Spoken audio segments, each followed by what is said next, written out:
పల్నాటి సీమలో మహంకాళి పుట్టి పల్లెలు పట్నాలు నాశనం చేసేను.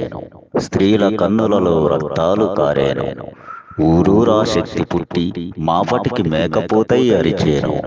ఆ అరుపు విన్నవారు అదిరిపడి చచ్చేరు.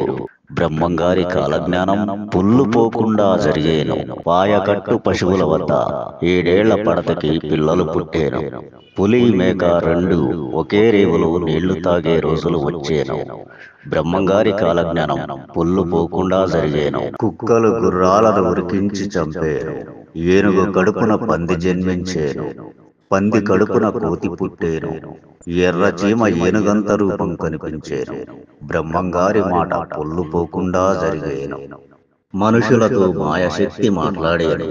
3 కాళ్ల ఆవు కడుపున ఒకడు పుట్టి ప్రజలతో వితండవాదం చేసేను. ఉత్తర దేశం కత్తులచే తెగేను. తాటి చెట్టుకు 3 కొమ్మలు పుట్టి నిమ్మకాయలు కాచేను. బ్రహ్మంగారి కాలజ్ఞానం పుల్లు పోకుండా జరిగేను. నీటిలో అలకటి బెండ్లు మునిగేను. రాతి గుండ్లు తేలేను. కాశీ దేశంలో కలహాలు పుట్టేను.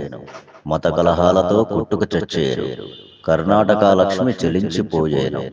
నోట్లో బొబ్బలు పుట్టి నెత్తురు కక్కుతూ నడినెత్తి పగిలి కొందరు చచ్చేరు. తిరుపతి కొండపై శక్తి పుట్టి మిట్ట మధ్యాహ్నం మిరమిట్లు గొలుపుతూ పాతాళ గంగకు స్నానానికెళ్ళేను. మార్గాన శక్తిని చూసిన జనులందరూ అదిరి బెదిరి చేస్తారు. దొమ్మరులై దొరలై రాజ్యాలనే లేరు. బ్రహ్మంగారి కాలజ్ఞానం పొల్లు పోకుండా జరిగేను. జలములో ఉన్న జీవరాశులన్నీ మరణిస్తున్నామని మాట్లాడి చచ్చేను. దొంగలు రోగులు ఎక్కువయ్యేరు.